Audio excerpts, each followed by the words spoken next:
General Motors is recalling nearly 600,000 vehicles due to a risk of engine failure. The recall applies to certain Cadillac, Chevrolet, and GMC brands with model years between 2021 and 2024. It starts the same way almost every time. A truck with less than a year on the odometer. A driver who did everything the owner's manual asked of them. And then, somewhere between a grocery run and a merge onto the highway, a sound that shouldn't be there, a tick, a knock, a shudder, followed by silence where an engine used to be. For the last 2 years, that sequence has played out in driveways, in parking lots, and interstate shoulders across the country, in trucks and SUVs that cost as much as a small house. And for a long time, nobody could agree on why. Owners blamed bad luck. Dealers blamed owners. Automakers blamed nothing at all until the complaints piled up too high to ignore. Now, after tearing apart thousands of dead engines, engineers across multiple companies say they've finally landed on the actual cause, and it isn't a design flaw, a software bug, or a bad tank of gas. It's something you could lose in a fingerprint. This is the story of how the modern engine, the most efficient and most tightly engineered version of itself in a century of automotive history, became its own worst enemy. In April 2025, General Motors filed a recall covering close to 600,000 trucks and SUVs Chevrolet Silverado and Tahoe, GMC Sierra and Yukon, and the Cadillac Escalade spanning the 2021 through 2024 model years. All of them shared one part, the 6.2-liter L87 V8, according to the federal filing. The engine's connecting rods and crankshafts may have been produced with manufacturing defects severe enough to seize a bearing or snap a rod entirely, sometimes with no warning to the driver at all. That alone would have been a significant story. But GM was not alone, and it did not stay contained to one recall. Toyota issued its own recall over a comparable failure pattern in the turbocharged V6 used in the Tundra and the Lexus LX600. Honda faced complaints about V6 engines losing bearings well under 100,000 miles. Hyundai and Kia, already carrying the scars of a previous decade of engine recalls, found themselves back in the same position, with millions of vehicles caught up in a new round of scrutiny. Different companies, different plants, different suppliers, different engineers, different corporate cultures that do not share notes with each other by design. And yet the failures looked almost identical under a microscope. That kind of convergence is the detail that made engineers stop looking at each case individually and start asking a bigger question. What do all of these engines actually have in common? To understand what changed, it helps to understand what an engine bearing actually is. The crankshaft inside an engine never touches the metal surrounding it. It rides on a wedge of pressurized oil, only a few microns thinner, in places, than a human hair. That oil film is the only thing separating two pieces of hardened steel spinning thousands of times a minute. As long as that film stays intact, the engine can run for hundreds of thousands of miles. The moment something breaches it, the outcome is almost always catastrophic. Older engines, the ones mechanics still talk about with a kind of reverence, had wide margins built into that system. The clearances between moving parts were loose by today's standards. A rougher oil, a slightly imperfect casting, even a stray particle from the machining process, a well-worn engine could usually absorb it and keep going. That looseness wasn't a mark of poor engineering. It was, unintentionally, a safety margin. Modern engines don't have that margin, and they were never designed to. Fuel economy regulations and emissions targets have pushed manufacturers toward smaller displacement, forced induction, and internal tolerances measured in single-digit microns. Oil has followed the same trend, thinning out from the 10W30 and 15W40 blends of decades past to today's Euro W20 and even Euro W16, chosen specifically because thinner oil reduces friction and improves mileage. On a spec sheet, that's an unambiguous win. More power, better efficiency, lower emissions, all from a smaller package. But tightening every tolerance in an engine comes with a hidden cost. A piece of debris that would have washed harmlessly through a bearing built to 1995 specifications can now completely block a gap engineered for a modern one. The same precision that makes these engines efficient is what makes them intolerant of the smallest imperfection. Crankshafts and connecting rods begin as raw forged steel, and they are machined into their final shape through a series of precise cutting operations. Every one of those cuts sheds microscopic metal shavings, a normal and unavoidable part of the process. In a properly run factory, every one of those shavings gets flushed, washed, and inspected out of the part before it's ever bolted into an engine. The problem is scale. When a manufacturing line is built to produce engines by the millions, the margin for a missed cleaning step shrinks along with everything else. A shaving clinging to an oil passage with a thin film of residue can be invisible to a routine visual check. It sits there, harmless, until the engine fires for the first time and oil begins circulating through galleries that are supposed to be clean. That's the moment the debris starts moving. It gets swept into the bearing, scores the surface, and begins tearing at the oil film that's supposed to keep metal from touching metal. Engineers investigating the GM recall traced the problem to specific supplier machining and cleaning processes tied to particular production windows in 2023 and early 2024. Toyota's investigation into its own turbo V6 pointed to a similar combination of machining debris and surface finish issues on internal components. Independent industry estimates have long suggested that the large majority of premature bearing failures across all engine types trace back to some form of particulate contamination rather than a design flaw. Given how consistently that pattern turns up across brands, it's become one of the more widely cited explanations among people who study engine failures for a living. Once a rod bearing seizes, physics takes over and nothing about it happens gently. A connecting rod is a solid piece of forged steel moving up and down thousands of times a minute. And it depends entirely on that thin oil film to keep spinning freely.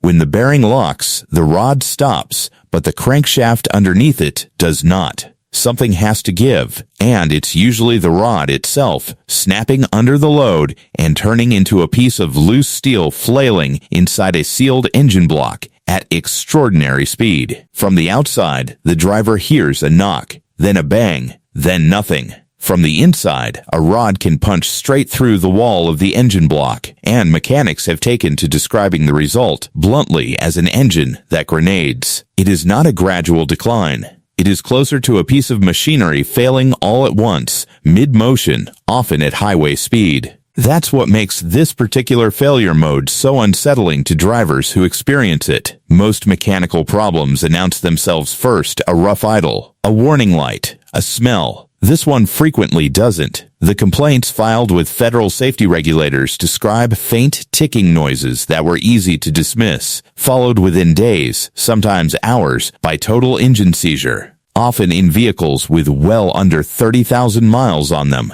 Once manufacturers understood where the debris was coming from, the fixes that followed tell their own story, even without anyone stating outright what had gone wrong.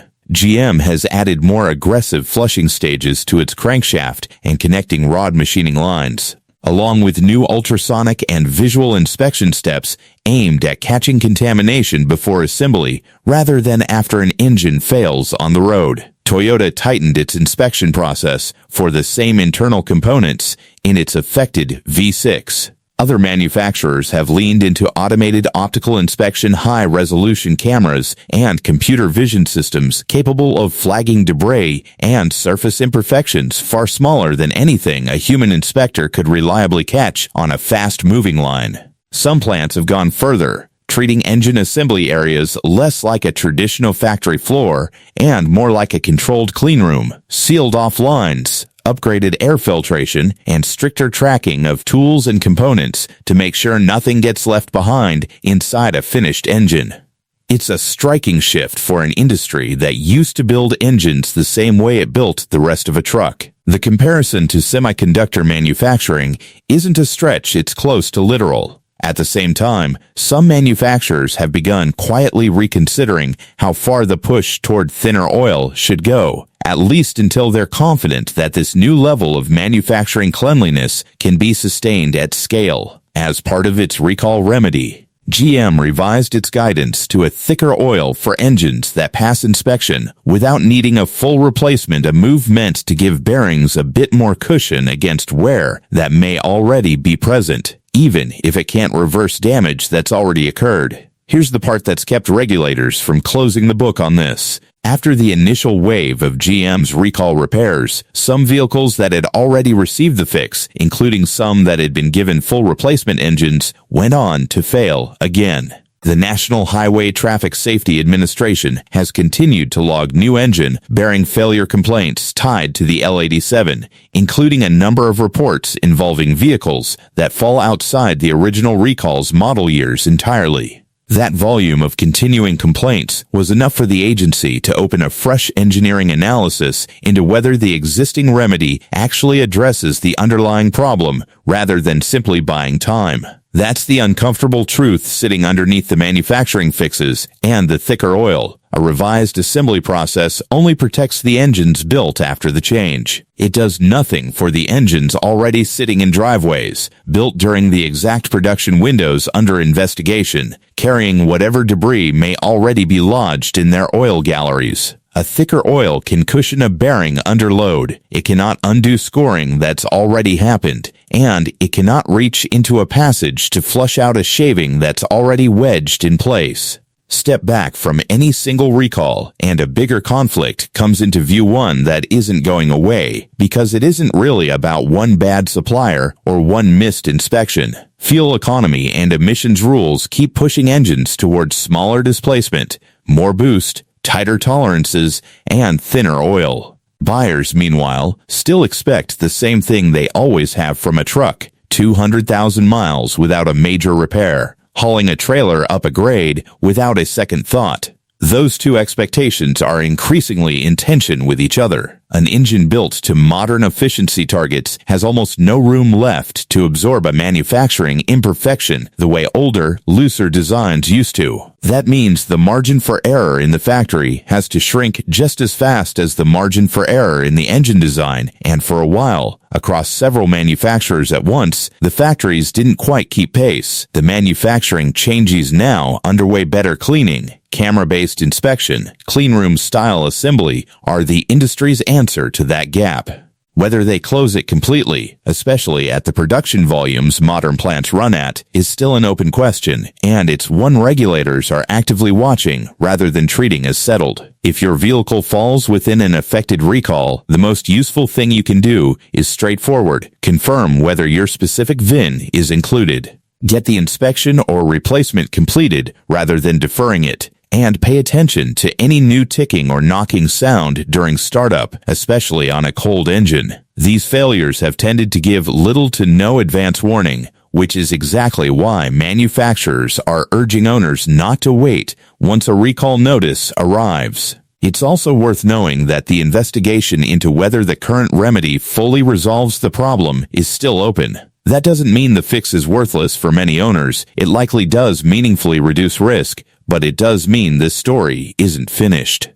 Regulators, manufacturers, and independent mechanics are all still watching the same question: whether an engine that's already run with the original manufacturing defect can ever be considered fully safe again, or whether some of these engines simply need to be replaced outright. None of this happened overnight, and it wasn't caused by any single bad decision. It built up gradually, one tighter tolerance, one thinner oil grade, one manufacturing shortcut at a time, until engines across several unrelated companies started failing in the same way, in the same rough window of years. That kind of pattern, several competitors converging on an identical failure mode despite having no reason to copy one another, is usually a sign that the problem isn't with any one of them. It's with a pressure they were all responding to in the same way. The tolerances aren't going to loosen, the regulations pushing toward efficiency aren't going away, and neither is the demand for smaller, more powerful engines. So the industry's only real path forward is the one it's already started walking, treating engine assembly with the kind of cleanliness and inspection rigor that used to be reserved for far more delicate manufacturing. A machine built to survive on microns of clearance can only be as reliable as the room it was built in. The uncomfortable irony at the center of all of this is hard to avoid. The very engineering that makes a modern engine efficient, the tight tolerances, the thin oil, the smaller displacement doing more work than it used to, is also what makes it fragile in a way older, cruder engines never were. Solving that tension, rather than any single supplier's mistake, is the real work the industry has in front of it now. And until that work is finished, millions of these engines are still out on the road, running exactly as designed, waiting to find out whether the fix that's been applied to them actually holds.